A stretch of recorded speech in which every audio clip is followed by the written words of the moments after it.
أنا عندي سؤال. السؤال هو كانوا زمان بيقولك في أوقات كتيرة أنت فعلا لازم تسكت فيها في المواقف دي عشان تعدي. طب افرض ما عدتش والروح طلعت للي خالقها، أو ما عدتش وانت عييت، يبقى منابك غير ان انت سكت كمان عييت أو جاتلك مصيبة أو ربنا خدك مثلا.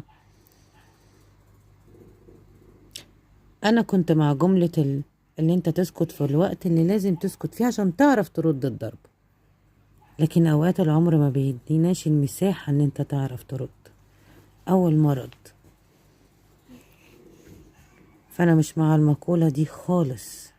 لا، رد وخد حقك. انا عارفة ان اخد الحق حرفة، بس في اوقات كتيرة بتبقى انت يا عيني بتموت من قهرتك ان انت ما ردتش في الوقت ده.